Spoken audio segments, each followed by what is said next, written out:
नमस्कार दोस्तों, स्वागत है आपसे व्यूअर्स का आपके अपने YouTube चैनल पर, जहां पे आपको नॉलेजेबल और इन्फॉर्मेटिव वीडियोस देखने को मिलती हैं।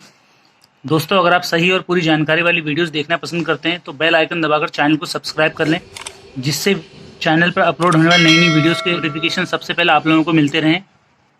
दोस्तों, जैसे कि 1 फरवरी 2020 से IRDA के निर्देश पे LIC ने अपनी सभी जीवन बीमा पॉलिसीज़ में परिवर्तन किया था और उसके अनुसार ही LIC के प्रपोजल फॉर्म में भी काफ़ी परिवर्तन किए गए थे। तो आज की इस वीडियो में मैं बताऊंगा कि LIC के नए प्रपोजल फॉर्म को किस प्रकार से भरना है, जो एजेंट के लिए या नई पॉलिसी कराने वाले किसी व्यक्ति के लिए काफ़ी काम का फॉर्म है। सिर्फ बीमा पॉलिसी लेना ही काफ़ी नहीं होता, बल्कि बीमा पॉलिसी करते टाइम अपने प्रपोजल फॉर्म में जानकारी सही से देना भी बहुत महत्वपूर्ण होता है, ताकि मैच्योरिटी के समय किसी प्रकार की कोई परेशानी का सामना न करना पड़े। क्योंकि प्रपोजल फॉर्म में दी गई एक गलत जानकारी आपके लिए बाद में बड़ी परेशानी का कारण बन सकती है। तो कोशिश करिए कि अपने प्रपोजल फॉर्म को खुद भरिए या एजेंट के द्वारा भरे हुए प्रपोजल फॉर्म को एक बार पढ़कर चेक जरूर करिए। दोस्तों, ये है LIC का नया प्रपोजल फॉर्म, जो कि 1 फरवरी 2020 के संशोधित की गई नई पॉलिसीज के लिए इस्तेमाल किया जाता है। इसमें सबसे पहले राइट हैंड साइड में ऊपर अपनी फ़ोटो लगानी होती है, जिसे अटेस्ट नहीं करना होता। इसके बाद इससे नीचे फॉर्म फिल करने के लिए कुछ इंस्ट्रक्शंस दी हुई है।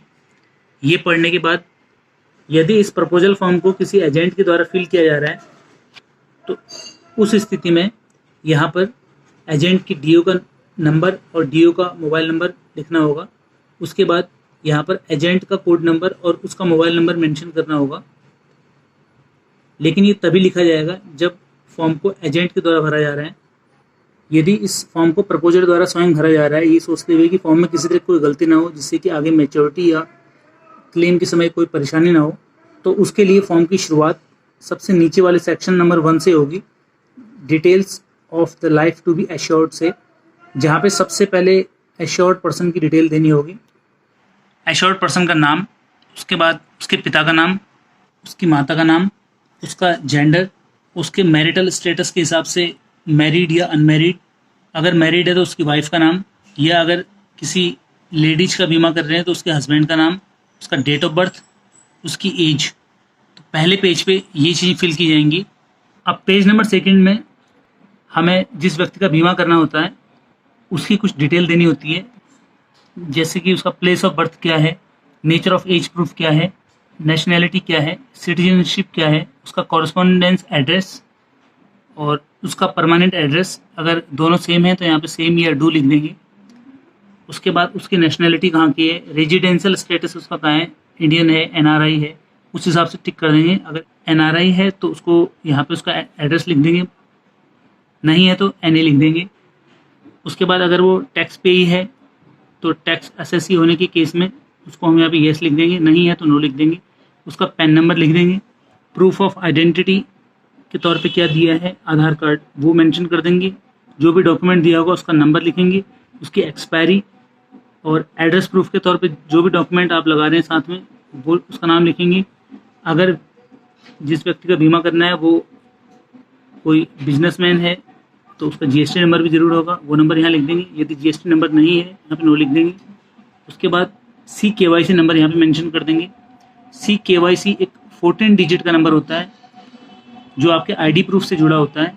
सेंट्रल KYC या CKYC सरकार की सभी वित्तीय सेक्टर की KYC को सिंगल विंडो में लाने की कोशिश होती है। CKYC एक प्रबंधन central registry for securitization, asset reconstruction and security interest of India, यानी कि CERSAI द्वारा किया जाता है। इसके बाद पेज नंबर 3 में चले जाएंगे। वहाँ पे आपको अपने ऑक्यूपेशन की डिटेल डालनी होगी। आपको सबसे पहले अपनी एजुकेशनल क्वालिफिकेशन डालनी होगी, 10th 12th graduation, post graduation जो भी है। उसके बाद प्रेजेंट ऑक्यूपेशन आपका क्या है, जॉब है या बिजनेस है, वो लिखना होगा। और इनकम का सोर्स क्या है आपको वो मेंशन करना होगा, किस सोर्स से आपको इनकम आती है। उसके बाद यदि आप सैलरीड हैं तो आपको अपनी कंपनी का नाम यहाँ पे मेंशन करना होगा, और वहाँ पे किस पोस्ट में आपका डेजिग्नेशन क्या है, नेचर ऑफ ड्यूटीज़ क्या है वो यहाँ मेंशन करनी होंगी। आपको वर्क एक्सपीरियंस कितना है वहाँ पे वो आपको यहाँ पे लिखना होगा। आपकी ईयरली इनकम क्या है वो भी मेंशन करना होगा। उसके बाद यदि आप आर्मी से बिलोंग करते हैं या किसी भी फोर्स से तो उसकी डिटेल आपको यहाँ पे देनी होंगी। उसके बाद सेक्शन नंबर 4 में आप चले जाते हैं तो वहाँ पे आपको मेंशन करना होगा कि आप जो भी जॉब करते हैं उसमें रिस्क तो नहीं जुड़ा हुआ है किसी प्रकार का। तो वहाँ पे आपको ये मेंशन करना पड़ेगा कि आप जिस भी व्यवसाय में जुड़े हुए हैं वहाँ कोई विशेष जोखिम वगैरह तो नहीं है। यदि है तो उसको येस और नो में यहाँ पे आपको मेंशन करना होगा। या आपके खिलाफ कोई न्यायालय में केस चल रहा हो तो उसको आप येस नो करेंगे। या आप यदि राजनीतिक रूप से जोखिमपूर्ण व्यक्ति हैं तो उसके लिए आप येस नो करेंगे। उसके बाद 5th नंबर जो है, आपको वहाँ पे ये डिटेल देनी होगी कि आपने पिछले 3 वर्षों में कौन कौन सी पॉलिसीज़ ली हैं और उसमें क्या सरेंडर हुआ है या क्या लैप्स हुई है, उनकी डिटेल यहाँ पे देनी होगी। यदि उसके लिए पेज में स्पेस कम आपको लगता है तो सेपरेट शीट ले सकते हैं। और इस पर ये भी कंडीशन लिखी हुई है कि corporation normally does not entertain any fresh proposal for insurance where a policy has lapsed और has been converted into paid up policy within the last 3 years. यदि पिछले 3 वर्षों में आपने कोई पॉलिसी सरेंडर की है या वो उसको पेड अप में कन्वर्ट करा रखा है तो आपको नई पॉलिसी नहीं दी जाएगी। इसके बाद पेज नंबर 4 पे आपको वो डिटेल देनी है जो पिछले 3 वर्षों में आपकी पॉलिसीज लैप्स हुई है या आपने पेड अप में कन्वर्ट कराई है। उसमें आपको उसका पॉलिसी नंबर, बीमा कंपनी का नाम, प्लान, टर्म, सम एश्योर्ड और उसमें जो राइडर्स हैं, date of commencement, date of revival. और यदि पिछले 3 वर्षों में आपकी कोई पॉलिसीज लैप्स नहीं हुई है तो आप उसे NA नॉट एप्लीकेबल कर देंगे। उसके बाद 14 नंबर में आपको ये देना है कि आपने किसी इंश्योरेंस कंपनी में कोई प्रपोजल दिया हुआ है, येस और नो, तो उसको वापस लिया गया है, येस और नो। तो आपने अगर कोई पॉलिसीज़ के लिए अप्लाई किया हुआ है कहीं पे जिसे रिजेक्ट किया है, एक्सेप्ट किया है, या उस पर एक्स्ट्रा चार्जेस लगाए हुए हैं, या आपने निगम में कोई LIC में कोई पॉलिसी के लिए अप्लाई किया था जिसे इन्होंने रिजेक्ट कर दिया हो, तो उन सबकी डिटेल देनी है। यदि ऐसा कुछ भी नहीं है तो सब में नो नो लिख देंगे आप। उसके बाद details of nominee and appointee, it is in the interest of the life to be assured to avail the facility of nomination.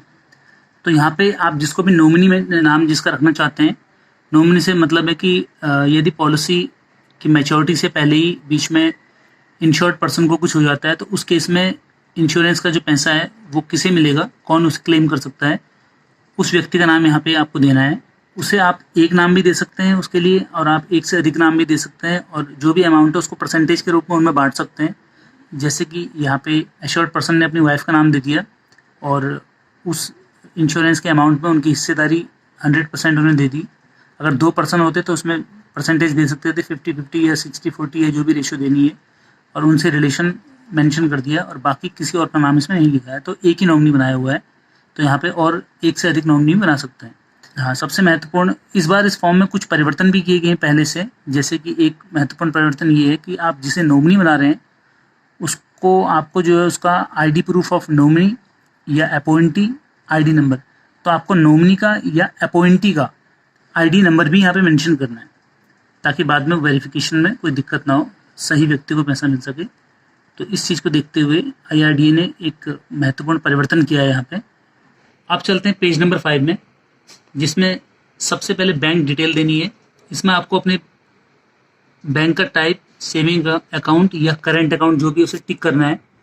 यदि आपका कोई बिजनेस वगैरह है और उसमें आपका करेंट अकाउंट चल रहा है तो आप करेंट अकाउंट भी दे सकते हैं। यदि नॉर्मली सेविंग अकाउंट है तो सेविंग पे टिक कर दीजिए। उसके बाद अपना अकाउंट नंबर दे दीजिए, उसका MICR कोड। पता ना होने की स्थिति में आप इसे अपने कस्टमर केयर नंबर से या ब्रांच में जाकर पता कर सकते हैं।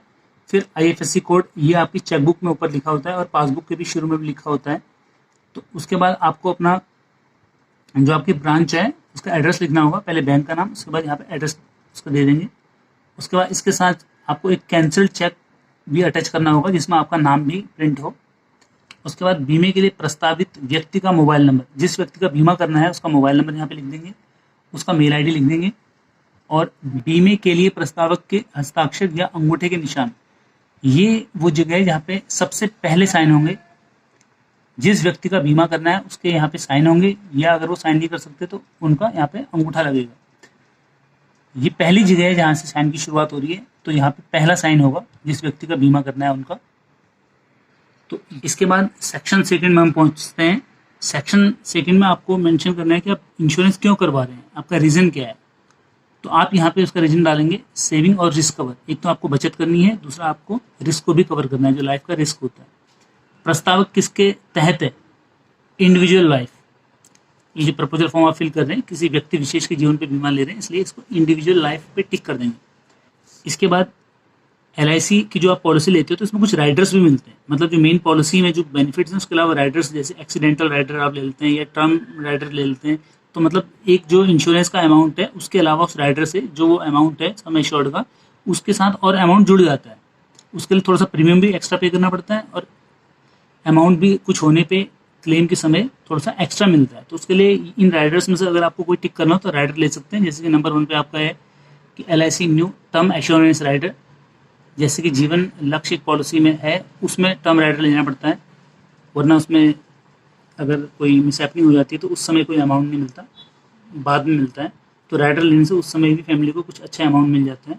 और बाकी पॉलिसीज़ में तो राइडर लेने की ऐसी कोई आवश्यकता होती नहीं है। तो अगर ये लेना हो तो यहाँ पर टिक कर लेंगे। उसके बाद जो है LIC is new critical illness benefit rider, ये क्रिटिकल इलनेस के केस में काम आता है, तो इसे भी लेना चाहें तो ले सकते हैं। उसमें LIC premium waiver benefit rider, किसी छोटे बच्चे की हम पॉलिसी करते हैं और 18 साल की उम्र पूरा करने से पहले उनके पेरेंट्स की डेथ हो जाती है, तो उस केस में उनकी किस्तें माफ़ हो जाती हैं, उसके लिए ये राइडर लिया जाता है। नहीं पड़ती, लेकिन मैच्योरिटी अपने समय पे ही मिलती है बिना आगे किस्तें भरे। ये एक्सीडेंटल बेनिफिट राइडर है। इसमें क्या होता है कि जो आपका सम एश्योर्ड है उसके अलावा यदि अगर डेथ किसी बीमारी की वजह से ना होकर रोड पे या कहीं पे एक्सीडेंट की वजह से हो जाती है, तो यहाँ पे आपका जो सम एश्योर्ड है उसमें अमाउंट और प्लस हो जाता है, उसमें एक अमाउंट और प्लस हो जाता है। तो सम एश्योर्ड का अमाउंट जो टोटल बनता है वो फिर फैमिली के लिए ज़्यादा बन जाता है। उसमें एक्सीडेंट की वजह से डेथ होती है तो 5+5 5 लाख की सम एश्योर्ड पे आपको फैमिली को 5 लाख ना मिलकर 10 लाख मिल जाते हैं। तो ये बेनिफिट हो जाता है इसे लेने से। या एक्सीडेंट में डेथ ना होगी, विकलांगता हो गई, तो उसके लिए ये राइडर है, तो उस पर भी आपको जो है अमाउंट मिलेगा आगे। विकलांगता के अनुसार आपको जो है प्रीमियम पे करने में छूट भी मिल जाती है। इसके बाद आपने जो पॉलिसी ली है उसकी इसमें कुछ डिटेल डालनी होगी कि आपने पॉलिसी कौन सी ली है। हर पॉलिसी को LIC एक नंबर देता है, हर पॉलिसी के लिए कोड नंबर कह लीजिए, एक टेबल बनी होती है, तो उसके अकॉर्डिंग कौन सी नंबर की वो पॉलिसी है, क्योंकि पॉलिसी नंबर के हिसाब से इसमें डिटेल मांगी गई है। और पॉलिसी की टर्म क्या है और उस टर्म में प्रीमियम पेइंग टर्म क्या है। एक तो पॉलिसी की टर्म होती है कि पॉलिसी कितने साल की है, 21 साल की है, 18 साल की है, और उसमें से पॉलिसी में पैसा हमने कितने टाइम, प्रीमियम हमने कब तक पे करना है। तो कई पॉलिसी में पूरे पॉलिसी टर्म तक पे करना होता है, कई में कम साल तक पे करना होता है। जैसे जीवन लक्ष्य में 21 साल की पॉलिसी होती है लेकिन 18 साल पे करना होता है, तो ये जीवन लक्ष्य का कोड है 933। और 21 साल की पॉलिसी होगी लेकिन पैसे प्रीमियम देना होगा सिर्फ 18 साल, मतलब पॉलिसी टर्म 21 साल और प्रीमियम पेइंग टर्म 18 ईयर्स। तो इसे लिखेंगे 21-18। सम एश्योर्ड कितना है, 5 लाख का। प्रीमियम कैसे पे करेंगे, प्रीमियम पे करने का ऑप्शन होते हैं क्वार्टरली, हाफ ईयरली या ईयरली, तो हमने यहाँ पे ईयरली ले लिया। इसके बाद यदि हम NACH नैश करेंगे कि अकाउंट से ऑटोमेटिकली डिडक्ट हो जाए तो नैश कर देंगे, उसके साथ फिर नैश का फॉर्म फिल करना पड़ेगा और एक कैंसिल चेक देना पड़ेगा। इसके बाद टर्म राइडर, अगर आपने राइडर लिया हुआ है जो कि ऊपर समझाया था तो उसे येस करेंगे, नहीं लिया तो नो कर देंगे। क्रिटिकल इलनेस राइडर अगर आपने लिया हुआ है तो येस करेंगे, वरना नो कर देंगे। एक्सीडेंटल राइडर तो लेना ही है, उसे येस कर देंगे। यदि पॉलिसी को आपने बैक डेट से चालू करवाना है कि मान लीजिए आपको पीछे 1 महीने 2 महीने पहले आपका बर्थडे या एनिवर्सरी आती है और आप चाहते हो कि पॉलिसी तो आज आप ले रहे हो और लेकिन आपको जो आगे से प्रीमियम पेइंग डेट है वो अपनी एनिवर्सरी पे या बर्थडे पे उस डेट पे रखनी है, तो आप यहाँ पे बैक डेट मेंशन कर सकते हैं।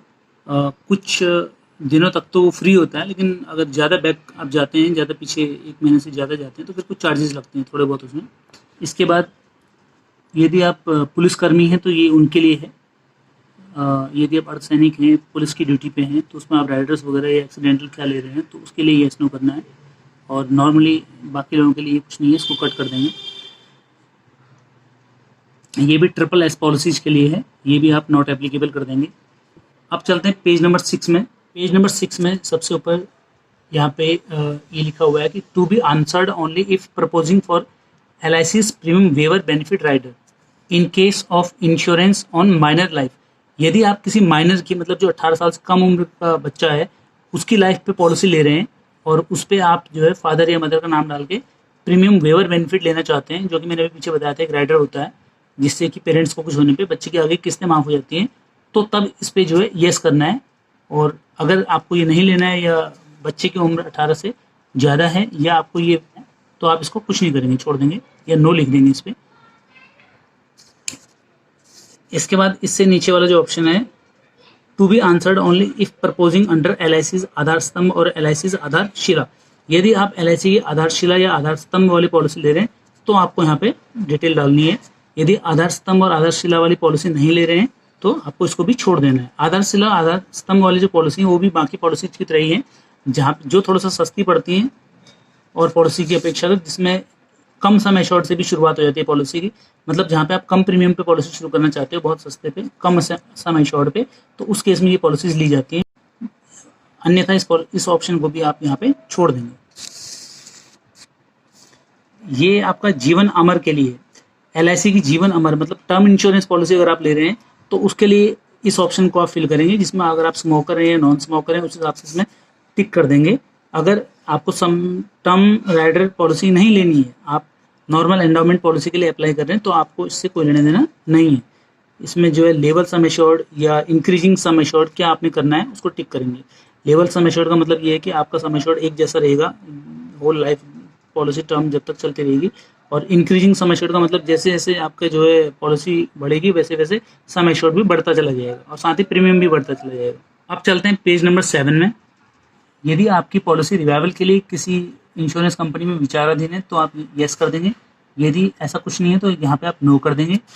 और ये क्या जीवन साथी और बच्चों के जीवन पर एक साथ बीमा प्रस्तावित है? यदि एक साथ पूरे या यदि आपके जीवन साथी और बच्चों के जीवन पर एक साथ बीमा प्रस्तावित है तो यस करेंगे, अन्यथा से भी नो कर देंगे।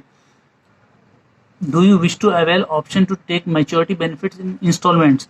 मैच्योरिटी अगर आप किस्तों में लेना चाहते हैं तो यस कर देंगे, लेकिन इसे भी यहाँ पे आप नो कर देंगे। Do you wish to avail options to take death benefits in instalments? इसको भी आप नो कर देंगे। इसका मतलब ये है कि डेथ होने पे जो अमाउंट मिलना है उसे आप एक साथ लेना चाहेंगे या इंस्टॉलमेंट में, तो इसे भी आप नो कर देंगे। Have you understood fully the terms and condition of the plan you propose to take?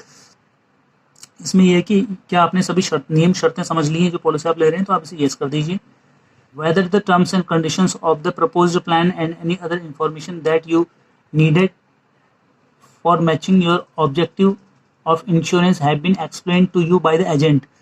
ये कह रहे हैं कि आपको अगर एजेंट द्वारा पॉलिसी की टर्म्स कंडीशंस सारी चीज़ें जो है समझा दी गई अच्छी तरीके से, जो आपके उद्देश्यों के मिलान के लिए आवश्यक हो, तो इसको वाई कर देंगे, यस कर देंगे।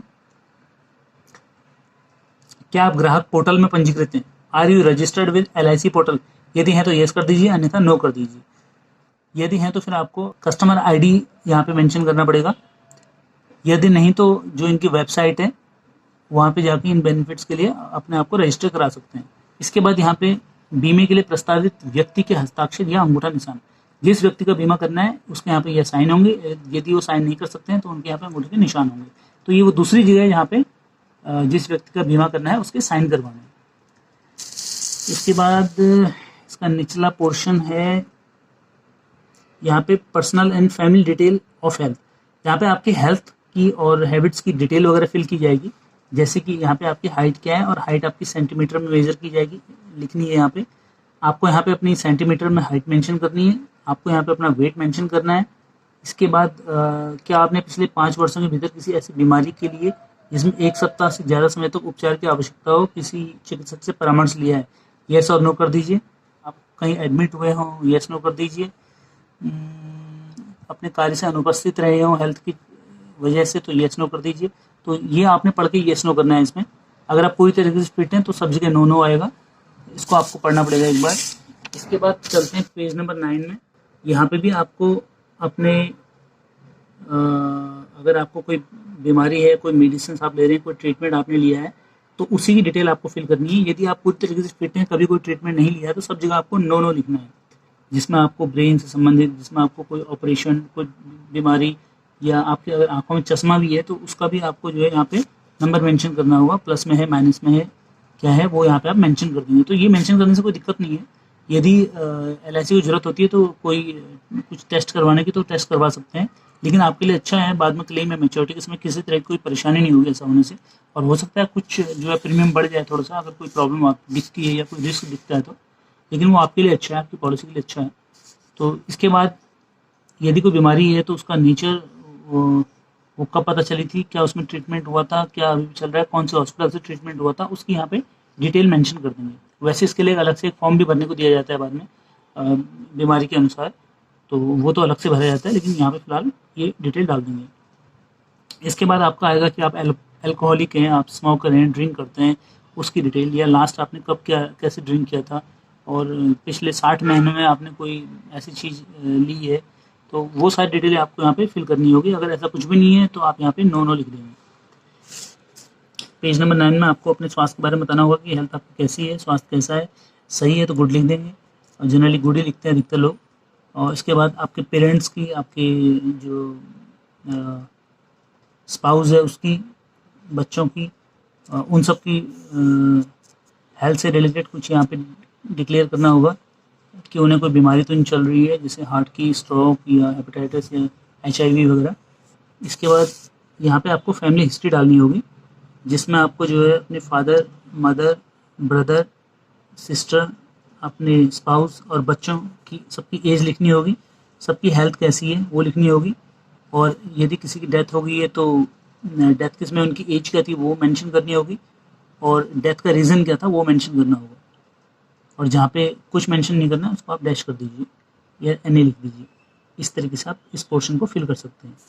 इसके बाद जो अगला फॉर्म का अगला हिस्सा है वो लेडीज़ प्रपोजर के लिए है, यानी कि अगर कोई फीमेल अपनी लाइफ पे पॉलिसी करानी चाहती हैं तो ये उन्हें फिल करना होगा। यदि कोई प्रेग्नेंट है तो उन्हें यहाँ पे मेंशन करना होगा प्रेगनेंसी अपनी, डिलीवरी की लास्ट डेट क्या थी, डिलीवरी कैसी थी, नॉर्मल थी या ऑपरेशन सीजेरियन था, और उसके बाद इसमें आपको अपने हस्बैंड की डिटेल, उनका नाम, ऑक्यूपेशन, उनकी इनकम, और उनकी लाइफ पे कोई अगर पॉलिसी है तो उस पॉलिसी की सारी डिटेल, उसका पॉलिसी का नंबर, किस कंपनी से है, सम एश्योर्ड क्या है, प्लान एंड टर्म क्या है, पॉलिसी की वर्तमान स्थिति अभी क्या है, पॉलिसी भी एक्टिव है या लैप्स हो चुकी है या सरेंडर हो चुकी है, उसकी डिटेल डालनी होगी। ये तीसरी जगह है जहाँ पे जिस व्यक्ति का बीमा करना है उसे अपने साइन या अंगूठे के निशान देने होंगे। इसके बाद चलते हैं पेज नंबर 10 पे। पेज नंबर 10 पे इस पर भी कुछ हमें फिल नहीं करना है, इसे बस आपको अपना नाम वगैरह लिखना है, इस पर डेट वगैरह आएगी जो कि आप वैसे भी छोड़ देंगे तो LIC में इसको फिल कर लिया जाएगा कब आपने फॉर्म फिल करके दिया है। उसके बाद सबसे महत्वपूर्ण आपको यहाँ पर अपने साइन करने की चौथी जगह है जहाँ पे साइन या अंगूठे के निशान देने होंगे। फिर ये डिक्लेरेशन एक तरह से, अगर declaration by the person filling in the form in case form is filled up और signed in a language difference from that of the proposer's form in the case of proposer is PWD where he she is not able to fill the proposer form himself। अगर proposer स्वयं से form को fill नहीं कर सकता है, उसे fill करने में कोई दिक्कत है, और यदि प्रपोजर फॉर्म को प्रपोजर हिंदी या इंग्लिश के अलावा किसी और भाषा में साइन या भरा गया है तो इसमें डिक्लेरेशन देनी होगी और उसके साइन करवाने होंगे, अन्यथा इसको जो है ब्लैंक छोड़ देंगे। अब चलते हैं पेज नंबर 11 में। पेज नंबर 11 में भी यहाँ पे जो है जिस व्यक्ति का बीमा करना है उसके साइन होंगे या अंगूठे के निशान लगेंगे, और यदि वो इलिटरेट है, पढ़ना लिखना नहीं जानता, साइन नहीं कर सकता, तो उस केस में इसको जो है घोषणाकर्ता पे साइन करा के उनका नाम लिखना होगा, इसे अटेस्ट कराना होगा। उसके बाद इसके निचले हिस्से में कुछ भी फिल नहीं करना है, इसमें इंश्योरेंस एक्ट के बारे में कुछ डिटेल दी हुई है। उसके बाद चलते हैं पेज नंबर 12 में, उसमें भी कुछ इंश्योरेंस एक्ट के बारे में डिटेल दी हुई है, उसको आपको पढ़ के उसको आपको साइन करना होगा या अंगूठे के निशान देने होंगे। उसके बाद निचले हिस्से में जिस व्यक्ति का बीमा होना है उसके साइन यहाँ पे देने होंगे। मैं section 41 of the insurance act 1938 के बारे में मेंशन किया हुआ है, और इसे भी आपको सिर्फ पढ़ना है और इसमें भी आपको अपने साइन करने हैं। और इसमें ये वो पहली जगह है जहाँ पे इंश्योरेंस एजेंट के भी साइन होंगे। इसके बाद पेज नंबर 13 पे चलते हैं। पेज नंबर 13 में, you wish to avail settlement option for maturity benefit under the proposal, yes और नो। अगर आप सेटलमेंट ऑप्शन चाहते हो मैच्योरिटी पे तो येस नो करना होगा, और आप लमसम एक साथ ही अपना अमाउंट चाहते हो तो आप सीधे नो कर दीजिए। और आप नो कर देते हैं तो फिर आपको आगे कुछ नहीं करना है, आपको आपके कार्ड देने हैं बाकी ऑप्शन, और आपको नीचे अपने साइन कर देना है। साइन करने के साथ ही आपको डेट एंड प्लेस लिख देना है और अपना बीमित व्यक्ति का नाम, अपना नाम लिख देना है। इसके बाद अगला पेज आएगा, लास्ट पेज नंबर 14। आजकल जो इंश्योरेंस पॉलिसी में IRDA ने एक नया विकल्प दिया है कि मैच्योरिटी पे या क्लेम आने पे आप पूरा लमसम अमाउंट एक साथ लेना चाहेंगे या उसे किस्तों में किस हिसाब से लेना चाहेंगे, तो उसके लिए ये ऑप्शन यहाँ पे दिए हुए हैं। यदि आपको पर्सन की डेथ होने पर वो जो इंश्योरेंस का पैसा था वो किस्तों में चाहिए, किस किस हिसाब से किस्तों में चाहिए, तो आपको ये फिल करना है। यदि आपको लमसम एक ही साथ चाहिए तो यहाँ पे आप नो कर देंगे और बाकी सब आप काट देंगे, और उसके बाद नीचे आप अपना प्लेस, डेट, साइन और अपना नाम लिख के इस फॉर्म को इस तरीके से पूरा कर लेंगे। तो दोस्तों हमने देखा कि कितनी आसानी के साथ फॉर्म फिल कर लिया गया है। जिस फॉर्म के लिए आप इंश्योरेंस एजेंट पे निर्भर रहते हैं, आप चाहें तो उस फॉर्म को खुद भी भर सकते हैं, और आपका फॉर्म को खुद भरना ज़्यादा अच्छा रहेगा, क्योंकि इंश्योरेंस एजेंट के हाथ से फॉर्म भरने में कुछ गलती की संभावना भी रह सकती है।